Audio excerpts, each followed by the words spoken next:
Welcome to Embrace the Spiritual Podcast. Join friends Michelle and Dawn as they share tips on how you too can open your heart, raise your vibration, and reclaim your sovereignty. Hear what they have experienced and overcome in their spiritual journeys while navigating this expansive spiritual multiverse. Discover how they transform their soul lessons from ordinary into extraordinary.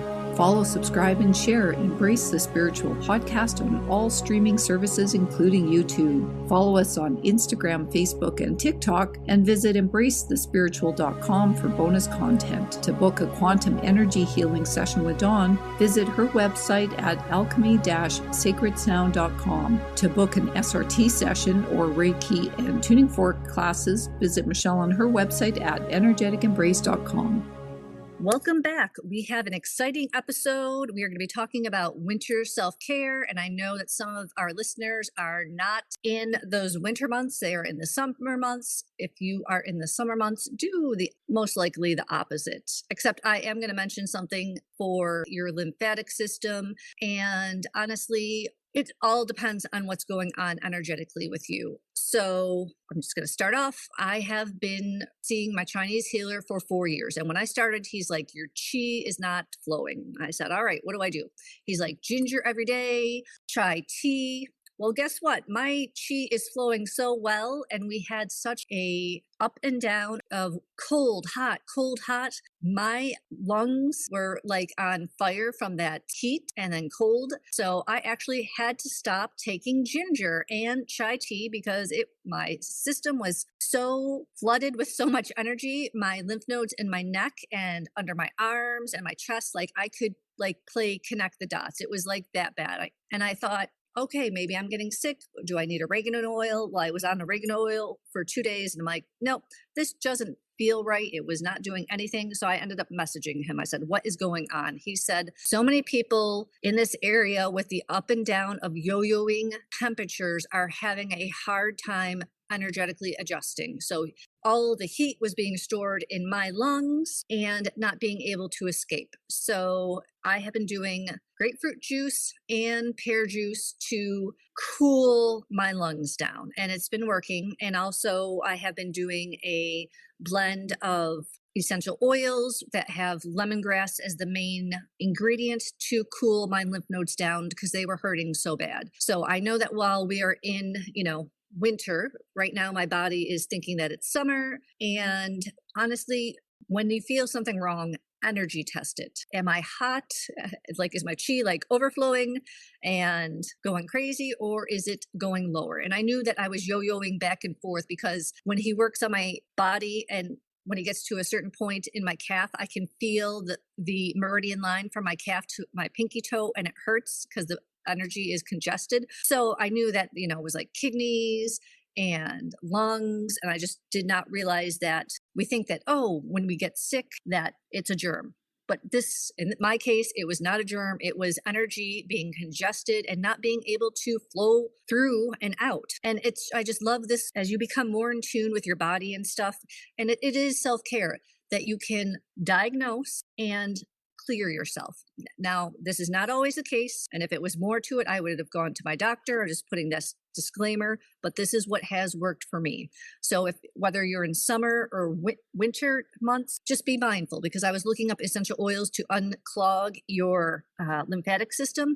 And it said, well, you should be doing all these hot, spicy essential oils. And I thought, well, if I did that, it would just make me even worse. So energetically test it. And also what helps, that can be done any type of year because it's just good for the lymphatic system to clear all the toxins out, is bouncing. I have a rebounder.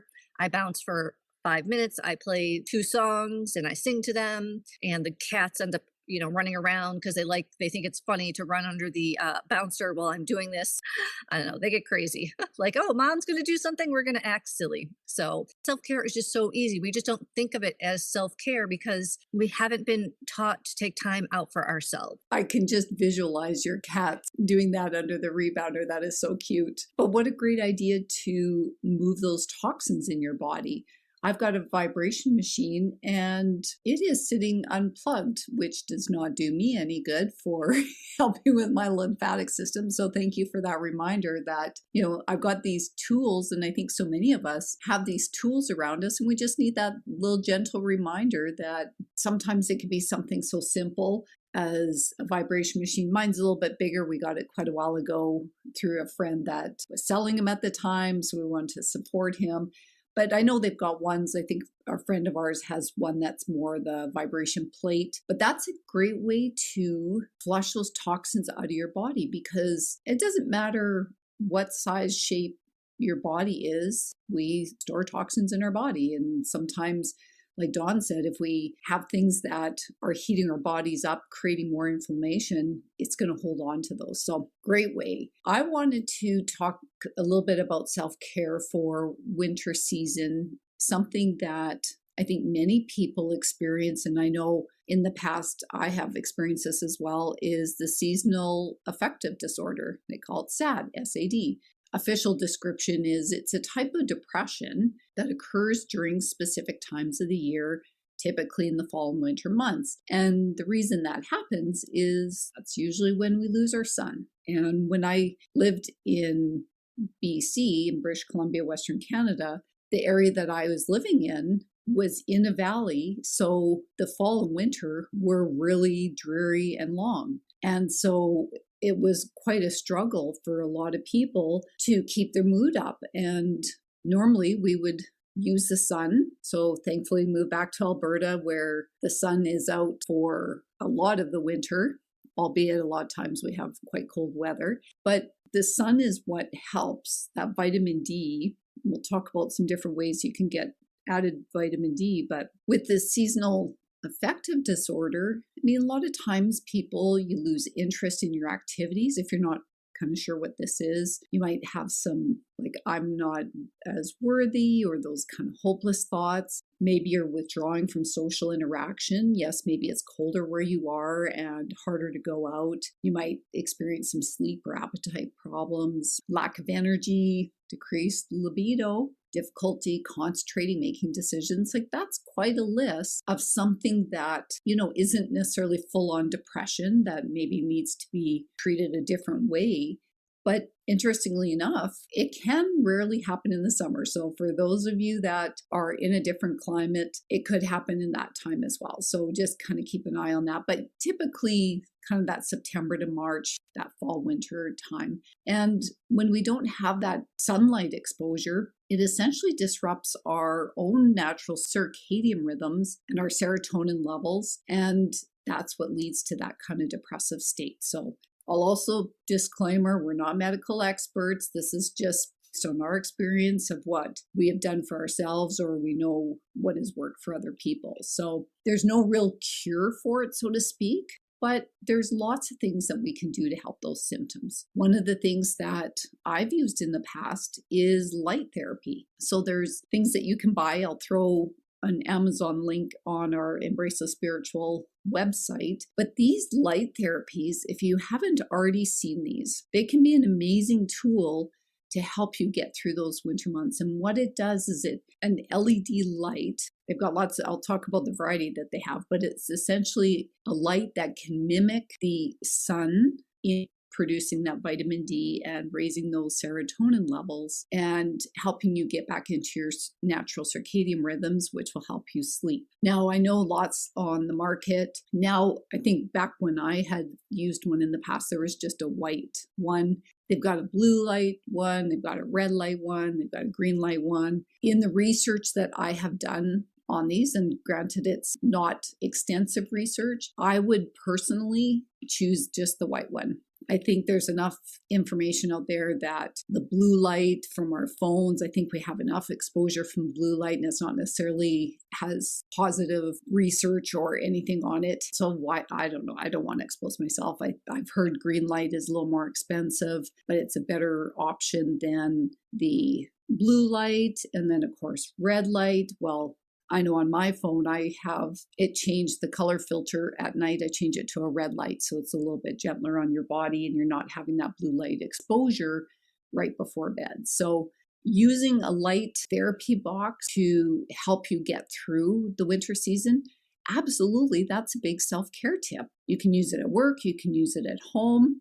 One of the tips that I thought was really helpful is if you do get something like that, they're really small and compact, so you could travel with them. And the big thing is you never set them up so that you're looking at the light directly.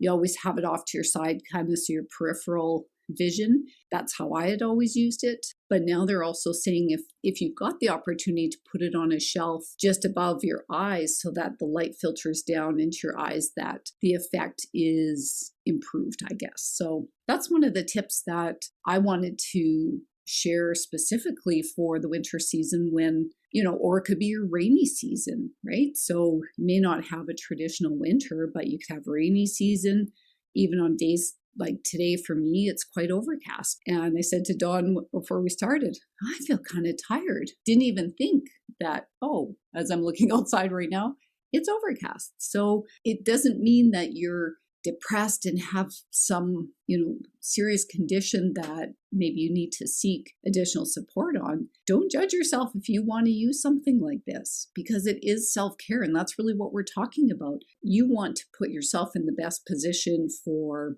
improving your mood. If you improve your mood, like the ripple effect of that is exponential as you converse with people throughout the day. So I think it's a really great tool for self-care during this season. Beautiful. I love that. And there is so much information on, especially during the winter months, or even during, if you're really sensitive, during super cloudy weeks where we're not getting enough light. And there's a lot of old time book. Dr. John Ort wrote like some excellent books about sunlight. I actually have one of his lamps that has unfortunately, it's LED, which I don't agree with because it does give off radio waves, but I really do like the light. If we are having a extremely cloudy week, I make sure that I put it on first thing when I'm having my morning water and sit there to let the light, get into my eyes, because that's how we create our melatonin for our body to know, like, hey, you're awake now, but later you're going to need to sleep. So I know this is going to be kind of controversial, but sun gazing, which is not really, you're not looking at the sun. It is just being outside when it is sunny. You try to, first thing when you get up, I have a dog, I take it outside. Try to look where the sun is coming from. You don't have to look at it. You just need to feel it on your face. And they recommend 10 minutes. And if you're have a hard time falling asleep, try to do it 10 minutes before the sun sets. It does help reset your system a lot because it says, oh, this is daytime. This is, going to nighttime. And I really don't like they call it sun gazing. It should be like getting up, going outside and hanging out when the sun is just first rising and first setting, because you're not really looking at the sun. You are just basking in the rays and enjoying it. You can do it with your eyes open. You can do it with your eyes closed. Sometimes, I'll just sit there and meditate a little bit and, feel it on my face. But it is so good to, get those UV spectrum to your eyes, which I have to admit that I do think, we do limit ourselves. A lot of us wear the glasses that have the resistance to the blue lighting on our computers. I actually have a program called Flux that I have on my computer that takes away all the blue light. And I have noticed the difference does make it a little bit darker and less, like if I'm watching a movie that has a Harry Potter movie, for example, it is harder to see the characters, but you know what? I'm like, it's blocking the blue light so that it's not overstimulating my system. And that's all that matters. So there are things that we can do to create more light in our life. And going back to Dr. John Ort, he did say, or is it Ott? I should probably look that up now that I'm saying it. Okay, it was Dr. John Ott. And he did say we are supposed to be out in the sun a lot more, at least 6 hours. And this does not mean out in the direct sun. This means shaded area, because our windows do create a barrier. We need those rays around us to feed our eyes, to feed our skin. And it just makes a lot of sense, because a lot of us spend 98% inside. I'll admit it, I'm guilty. And I, do try to make an effort to change it, except when it's super cold out, it's just not going to happen. So There are wonderful old time books. I have another one that I was just looking at that I have not read. A lot of these are out of print because they're so old. Light Medicine of the Future by Jacob Lieberman. Start doing some research for yourself. There's so much that has been done and that has been gotten shuffled and lost and kind of veered from, what we were truly meant to do. I've also heard that, when you go out and you get your vitamin D, you're supposed to expose your belly. I'm not sure if that's true or not. I have not found anything to confirm it, but it kind of makes sense because if our digestive areas where we process all our vitamins and minerals and, that's how we get our nutrition, why wouldn't we expose our belly? And then we're going back to the Chinese medicine. There is somebody on Instagram that I have started following. His name is Master Chun Yi Lin, and I hope I said it right.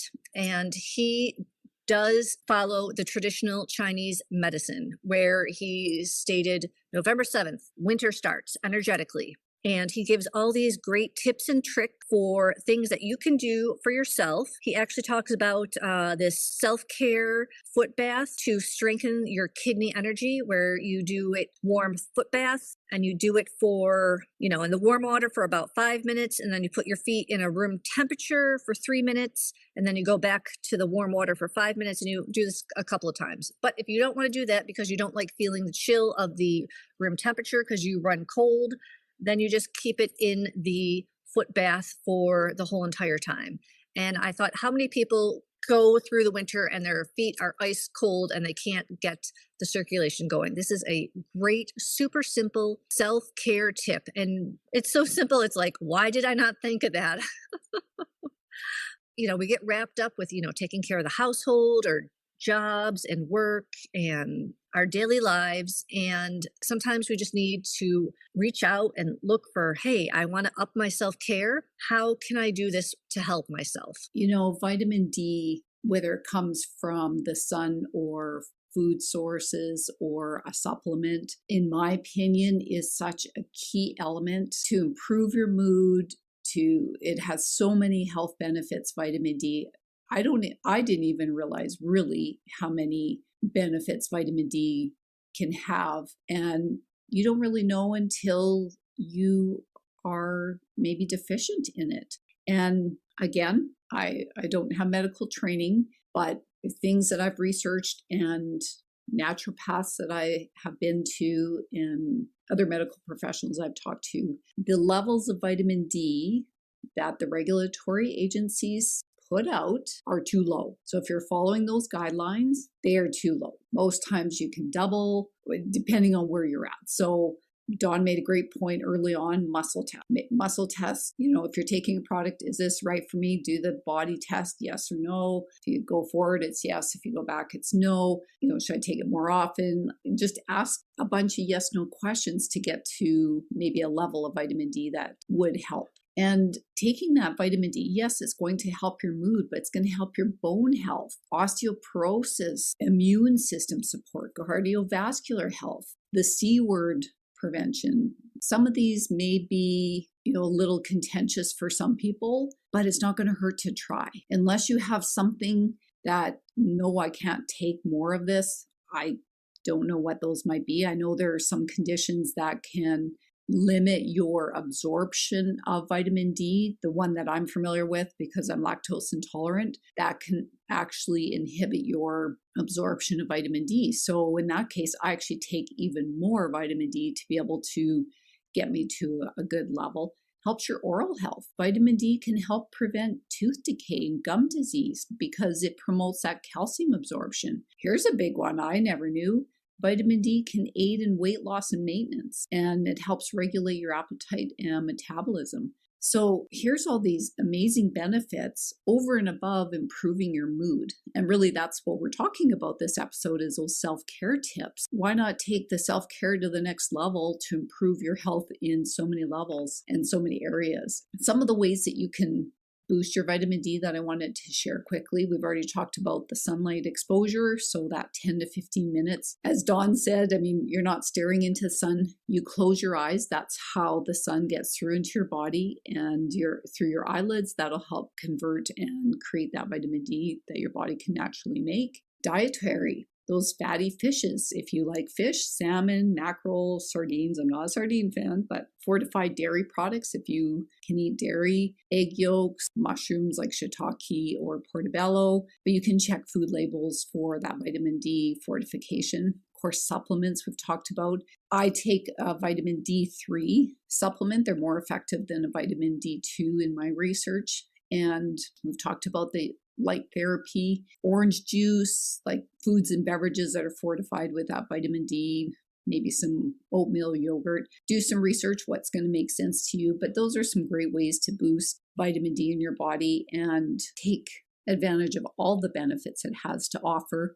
And if you're not sure, take some, see if it improves your symptoms, increase the dose, and just kind of maybe do it in stages where you're increasing it over time, so you're not just overwhelming your body with this influx of vitamin D. And it's better for your body, I think, to kind of titrate it up and take it in that way. So those are some things that I wanted to share. Other things you can do for the winter season, maybe counterintuitive because maybe it's colder where you are, but staying active. So maybe you're engaging in more indoor activities like yoga. There's so many people online, YouTube, that offer free yoga, daily yoga things. I know two of my friends that do a daily yoga, and it's a brother and sister, and I know they listen to it, so they'll know who I'm talking about. But they do an accountability check with each other for a daily yoga. So that's really impressive. They've been doing it for a couple years at least, I want to say. I'm not sure the exact timeline. Dancing, like even Dawn, get on a vibration machine or a rebounder and sing, or you can dance to maintain that physical. So it doesn't have to be something that is, oh my gosh, I don't have an hour to exercise inside, whatever it is. Do 15 minutes. Work up by 5 minutes at a time if you want to. Take warm bath rituals, my favorite. Soak in that warm bath with some Epsom salts, some essential oils, bath bombs. Take time. We've talked, some of these are repeats, and they're repeats for a reason, because they work. And it's not that we can't think of new things to say, it's because they work. So we want to reiterate these things. Taking those nature breaks, go for short walks. If you have an opportunity to go walking in the woods, do that. It'll boost your vitamin D levels and your mood. Social connection. I think this can be underrated. It's very easy for us to curl up and be cozy under a soft blanket and, sit on the couch. And don't get me wrong, I love that quiet time as well. But the social connection, I think, especially over these last few years where so many things have gone to working remotely, which is great. But I miss going to work for the social aspect. That is the one piece that I miss, is getting to see all my friends, and because they become friends most times. And having that interaction is so good for us that it can help kind of combat those winter blues or the isolation that you might feel otherwise. So if it's something that you need to schedule it in. Go out for dinner with friends, or in the winter here, because we live in a lake community, so there's less to do. I mean, if you ice fish or you have a snowmobile or a side-by-side, you might be out on the lake once it's frozen over. But we sort of get together. There's two other couples that live just down the road, friends of ours, and we were doing weekly dinner and games nights. It was a concerted effort to get together. Whoever hosted made the meal, and we played game. And you got to pick your games, and so you got to play different games by going to someone else's place. So I think that's a great way to get through the winter time, is having regular connection. Our next door neighbors, they are 20 years older than us. Well, we go next door and play canasta with them. And it's so much fun. And they've been calling to see if we want to go down to one of the local community halls and play canasta down there with a bunch of people. We haven't done it yet, but that's something that we're going to do. So just get out with some different people. And it's so important to have that connection. If it's a Zoom call, I mean, Dawn lives in Eastern US and I'm in Western Canada. We can't get together physically, but I love that we do the weekly podcast because at least we get to see each other. And of course, we're always texting and sending voice memos, but it's nice to see people face to face. So if it's a video call, that's okay too. I think it's important to have those face-to-face conversations. Absolutely important. Another thing that I love doing is, as you were mentioning, yoga and working out, qigong. 8 brocades, look it up. So simple. It is like 15 minutes. When I do qigong, it like activates my hand chakras. So I can feel the energy just moving, and you're moving the energy up and down from the heavens to down below to the earth. So wonderful way of moving energy. And then, not that Michelle can tell, but I've been doing face yoga. So I love it because it helps my TMJ. I follow like a couple different sites because there's some really popular people and there are differing thought forms on this. Some of the people that are, who are doing it are like 30 years old. And there are some people who are, in their 40s or their 50s. And there is like this huge debate over wrinkles. Like some people are like, well, if you do this, you're going to get worse wrinkles. And I'm like, but there's ways, and I will send it to Michelle. There is it's not Chinese medicine. I think you're working your meridian lines where it's like 30 seconds and you work your meridian lines and it's supposed to help with wrinkles. And I actually have noticed that I am a side sleeper. I'll admit it. It has been getting better, but it is so important to work your face out because I did not realize, like, as we get older, our muscles get more tired. And that's why when you look at somebody who's so young, they have like, a shorter face. And as you get older, it kind of elongates. And I have noticed like with some people, and I'm like, that's this person from years ago, and they look so different. It's because our facial muscles are not being worked out like they were when we were little. I mean, think about it. You make faces at each other. You just do a lot of crazy things. So I have been doing face yoga for probably 2 or 3 months, almost every day. I do it in the shower, some of them, because they are like for your marionette lines. It is going into your mouth and you are smoothing out the muscles. And it's interesting because doing that, I have realized that like under my cheekbones, I have lymph nodes that were stagnant, and I did not know that. And it was so painful working them. And I thought, wow, how many people have never paid attention to the lymph nodes in their face? And it does cause congestion, and your lymphatic system does create like puffiness in the face. So I have been, doing it, and I have noticed like my under the eye bags are less puffy. It has caused some really awesome benefits. It has helped with my TMJ. Even my Chinese healer, he's like, wow, the energy in your face is really good. So I have not done anything that I have noticed that has been unbeneficial to my face health. And it's really simple. I'm like, seriously, there's like this girl from the Ukraine I follow. There's this other girl from like England. Like there's just so many. So find like what bothers you, jowls, look it up like on Instagram, or even just Google it. And you will find people on YouTube. You will find people on Instagram, and some of them don't resonate with me because I think they do stuff for dramatics. They make it seem like, oh, like you're ruining your whole entire life because you're doing these facial exercises. I'm like, I don't like that drama. So find what works for you because it does work. And we have choices.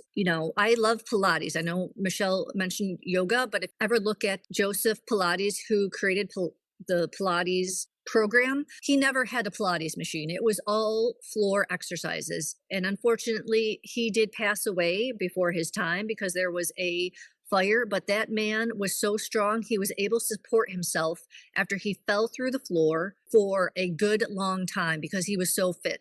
And he ended up dying of smoke inhalation. But his body he did not look like he was 80 years old. He looked like a 30-year-old body. And it's just amazing what we can do with our whole entire system, energetically and physically. You can create what you want. There are some things you just cannot do. You cannot get bigger boobs. Putting it out there, or it'd be like, well, she said, no. There are some things that you are designed by nature. You can't do that. But there are other things that you can work on.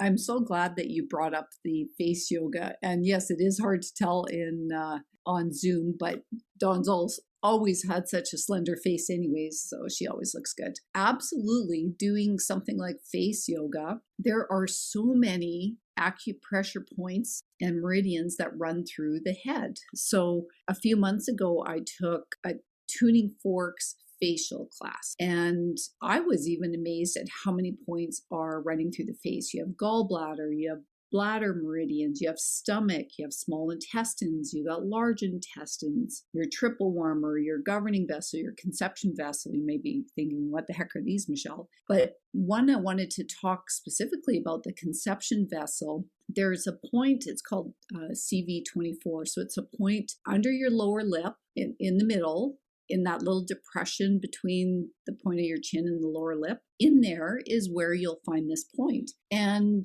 it can help with those emotional and mental imbalances such as anxiety, depression, or insomnia. It can also help with menopausal symptoms. So a great self-care tip for this is you can stimulate that point using gentle pressure with your finger or your thumb, and you apply pressure to that point for 3 to 5 seconds, release, and then repeat that 3 to 5 times. And that can help promote the flow of the chi in that area and the fluids, and it can help alleviate some of those emotional, mental stresses and just support your overall well-being. So that's a really great point, easy to find for people and can really help. The governing vessel also kind of runs, there's a point between the bottom of your nose and your top lip, so kind of straight above that conception vessel point. And that point is really great for things that affect your eyes, nose, mouth, your facial tension that Dawn was talking about, and facial circulation. So absolutely, don't listen to these people that say it's going to give you more wrinkles and stuff. You're exercising muscles in your face over time, right? Things kind of, everything in your body will go soft if you do no exercise, right? Everything's got muscles and ligaments and that helps support it. So absolutely, these are great ways to kind of get those points up. If you have access to a Chinese healer, someone that does acupressure or acupuncture, they will make sure they're well trained. It's not just a hobby, especially if you're putting needles in. They will know those points that can help move the energy, because what happens is that energy will get stagnant in part of our body. And if the energy is stagnant, things like the cold feet, if your feet are cold, well, guess what? There's kidney meridians. Dawn and I were just talking about this before we started recording, that there's kidney meridian points on your feet. So if your feet are cold, that could affect your kidneys. So all of these things can have such a layered effect of impact on the rest of your body. So for sure, I think that is a great self-care tip that isn't obvious. And I love that you brought it up. So thank you for doing that. Another great way to, maybe might think this is a self-care tip, decluttering. Use the winter months, if you're not outside as much, to declutter. And the reason that I would say this is a good self-care tip is because decluttering moves energy. If we are surrounded by a lot of clutter, then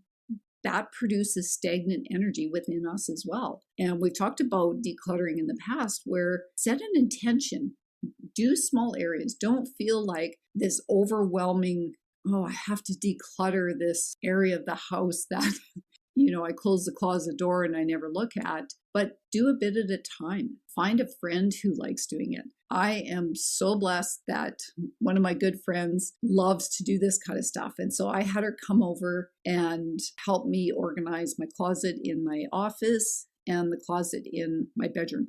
And she loves doing it. And I'm grateful for that, because it helped me stay on track, because I know my habit is I get everything pulled out and then it looks so overwhelming that I just walk away. And that's not very good. That won't improve your mood at all. You'll just have a different pile of clutter that you have to organize. So decluttering really does promote that sense of calm and control. And don't judge yourself. Just, set a realistic time frame. Maybe don't start at the end of your day and hope to get a whole bunch done and then be upset with yourself that you didn't get done. So decluttering can be a great way to kind of get through the winter season.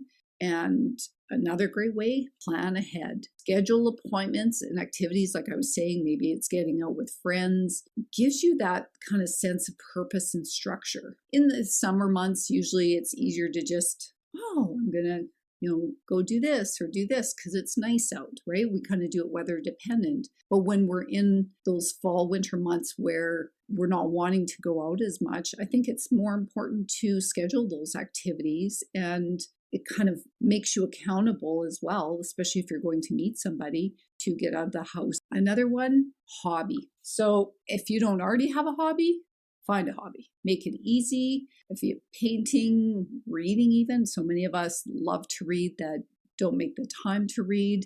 Playing music. One of the things I used to do all the time and I really love doing is my cross stitch. I love doing all kinds of different designs. And since we moved, I couldn't find the box of all my cross stitch. And it was starting to really trouble me because I'm like, I know it's here somewhere. It was in the house when we moved, so it has to be here somewhere. And my husband, bless his heart, is decluttering the garage. So he's making room. He's doing some organization out there, getting ready for our winter, and found my cross stitch. And I was so happy because that's something that I can sit, if I'm watching TV, that I can sit and do while I'm watching, whether you want to knit or crochet, do things like that. I think that's really important because taking that hour or two, it doesn't have to be a long time, even if it's just an hour, it's so important to create that time for you. It's an activity that you love.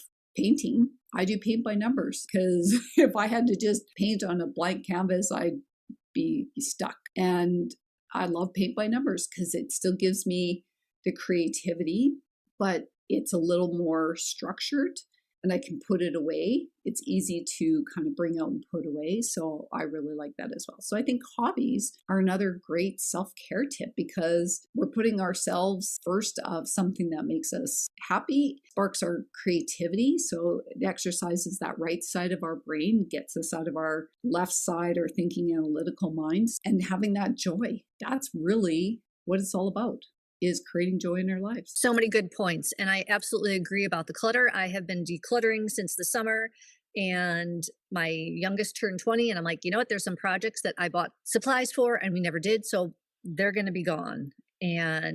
But my problem is that I only have one. My car is being used by her and she has long days. She leaves about 7:30 in the morning. She's not back till 6 in the evening. And by then it's like dinner, feed the animals, because as we're eating, they're all like, wow, it's so rude of you to eat while, we're hungry. And then it's like feed them. And I have to guard my one cat because he's a slow eater, or everybody else will. So it's just like, I just can't find time to get the stuff from where it's being stored that, the clutter has added to box clutter. So I do sometimes get the car if I drive her to work, and I do try to fill it up. So it's in stages, as life is. Sometimes you got to do it when you can find time. And I love that you mentioned hobbies because I think it is so important to continue learning. As you are learning, you're creating new connections. And my husband is an avid learner. He's been in school for higher education, I should say, which is AKA college, for over 17 years. He's got 2 master's degrees. He's got a couple of associate's degree. And now that my daughter has gone into the automotive program after he retires, he's like, I might go get my associates and become an auto tech because he is having so much fun doing her homework with her. And they're talking about tools and, oh, this is what I have. And she's, suggesting other things. So they are just having the best time learning new things. And I just love that they have that connection and they can share that with each other. And it is such a beautiful thing that you can do with either by yourself or with somebody else, or make new friends and find something that you can have in common with, whether it be reading or, YouTube is a wonderful resource. That is how my husband learned how to do carpentry. And he built, our garage studio with help, but it was mostly by himself. The parts where he needed heavy labor, for like lifting huge steel beams. He would call up friends and pay them, and it would be done. So there are just so many things out there that you can learn. And I do love to do cross stitch too. And when I'm working, I'm actually working on cross stitch gifts. So I think it's funny that you mentioned that, because I have a couple projects that I have completed. I just haven't finished like making bookmarks out of it. So I think it was funny. Or I also do linen and cotton like washcloths for wiping down counters and stuff, for those not so messy messes that you can just wipe it down and then wash it, and we don't go through as many paper towels. I feel like paper towels are so overused, and they should be for like when the cat has an accident. The sky is the limit, and stargazing is another thing I love at this time of year, because everybody knows Orion's belt during the summer or months because it is so prominent. But right now, Jupiter can be seen after the sun sets, and as the sun is setting, you can see Venus. So I got to think about it, because I know where my directions are when I'm at home, but at my client's house, I have to think like, is that south? So it would be more southeast that I've seen Venus. And she was pointed it out the one day because she went to look and she's like, oh my goodness, look at that star. And I'm like, that's not a star, as the sun, because you'd still see the colors. I said, what comes out first is the planet. So it's awesome that stuff is showing itself, and there's just so much that is going on in the skies lately with meteor showers. Just look it up. It is such a fun time to be alive, and there's just so much options out there. I just love it. It just makes me giddy and excited. We actually do the stargazing at night. We go out and have a hot tub before bed, so nice way to relax. And last night was actually really cool. I didn't look up to see, it's not quite a full moon, but the moon was very bright, and it was almost looked like one of those eerie movies where you see the clouds are quite low and the bright moon is behind. But all of the clouds had moved out, and we had a nice bright sky for stargazing. I love doing that. So that's a great suggestion. We talk about the sun, vitamin D, but also connecting with that moon energy is really good. Now, some of my final things that I wanted to talk about coming into the winter season, it's not always good for people. There's a lot of distressing things that maybe have happened over the years, and they really dread coming into the winter, and some of those seasonal things that are celebrated just really aren't a fun time for people. So one thing I want to point out for self-care is, if you are feeling that kind of distress, don't suppress your feelings. Don't deny your feelings, as this could just worsen the situation. So if you are kind of feeling that distress in the season and coming into the holiday season, just accept how you're feeling and incorporate some of the things that we've been talking about. Maybe it's just mindfulness for you. It's those relaxation things, whether you're taking a bath or meditating, whatever works for you, connecting with others. So you may not want to be in a bigger group if you're feeling that, but maybe even having a close friend to talk to or have that emotional support. I think it's really important in these times that stay true to your boundaries. If you haven't already set up some good, healthy boundaries, certainly that's a good self-care thing to do, is saying no to commitments that make you feel stressed. Because so often we feel obligated to do things because somebody else wants us to do them. So make sure that you're setting those realistic boundaries and have that self-compassion. Treat yourself with that kindness and understanding and patience that so often we extend to other people that we don't do for ourselves first. And acknowledge it's okay to not be okay. You're doing the best that you can in the moment with the tools that you have.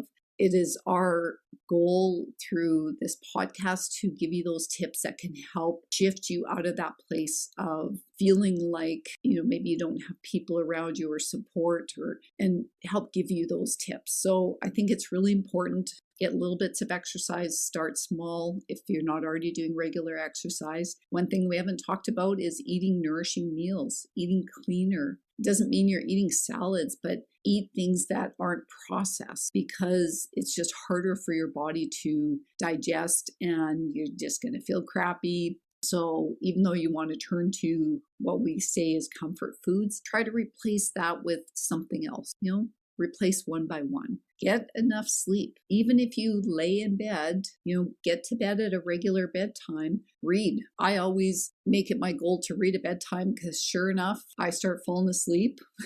So maybe don't read material that, you need to totally retain. Have some entertainment reading.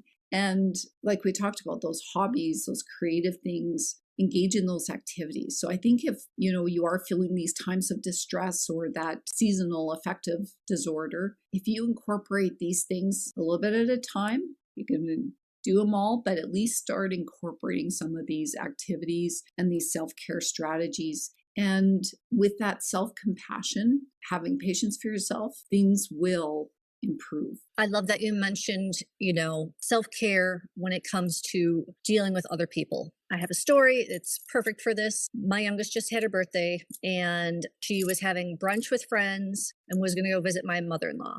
And she had a ton of laundry because she does have work clothes that she has to wear. So my husband, since we're short on cars right now, drove her to have brunch with her, and then he drove her up to see my mother-in-law, and he gave her enough time so she could start laundry and have it going and then get back so that they could feed the animals. Well, as that's going on, a friend of hers got his car that he got for really cheap. So on Tuesday, he called her and he said, the check engine light's going on. And we don't bother her because we know she's interning and this is like super important. She was very, very lucky to get placed where she did. So I can't believe that he even thought it was okay to call her. Luckily, she was on lunch and he said, I need you to look at my car. She is working with Subaru. His car is Subaru. And so she said, oh, you can go to Napa and they can get the code and tell you what's wrong. I'm not sure what he ended up doing, but then he's like, well, I'm going to come over. I'll be over at your house. So she thought, okay, I'll be home at this time. She thought he was coming over at that time, when she got home about 5:30, 6 o'clock. And she's like waiting and waiting and waiting. And she's, texting him like, are you coming over? I'll be there in an hour. And I think that was about 5:45. An hour goes by, still not there. And she's like, are you coming over? And mind you, it was really cold that night and she had dressed for it. She's like, I have on 2 pairs of pants. I got on multiple sweatshirts. And she also had on her work clothes because they're resistant to stains and stuff. And he needed his heat shield replaced on his car. So she went through my husband's bolts and stuff and she found the parts. And he sent her like 2 crying emojis. And he's like, I'm home. And she's like, you're not coming over? And she's like, you know what? I'm done. Like, I am not rescheduling my plans for the evening to wait for you who can't even respect me when you said you wanted help. And I love that she blocked him because she's like, it was such an emotional, wait. He could have told her, I'm not coming over tonight. Instead, he yo-yoed her for 2 hours thinking that he was coming over. And she kept looking and looking at her texts. And I just do not consent to that type of behavior at all. That is unnecessary. If you are a person who is not good with time, you're not really feeling it, be honest. This is not the time of year to play games. And that's pretty much what he was doing, was playing games with her. So I commend her for, standing up for herself and just cutting him out of her life, because honestly, I could just see it was going to exasperate into bigger drama with him, since he was like, I need you to drop everything right now and help me. And then when it came down to it, he's like, well, I really don't want to. So that's not what kind of friends you want to have. And that's honestly not the kind of family I would want to hang out with if they are your relatives. So, we have choices. Keep it simple. Don't go crazy. Don't overbook yourself. It is so important to take care of ourselves, because if you're not happy inside, you're not benefiting anybody in your life. And I always tell my daughter that if you are not happy inside, you're not benefiting everybody. And, she's had some tough times at work and her mentor job. And I said, put up a mirror, reflect it back to them. It is not yours to take home with you. She had ended up crying because her mentor was having a bad day. And that's not on her. She was doing everything right.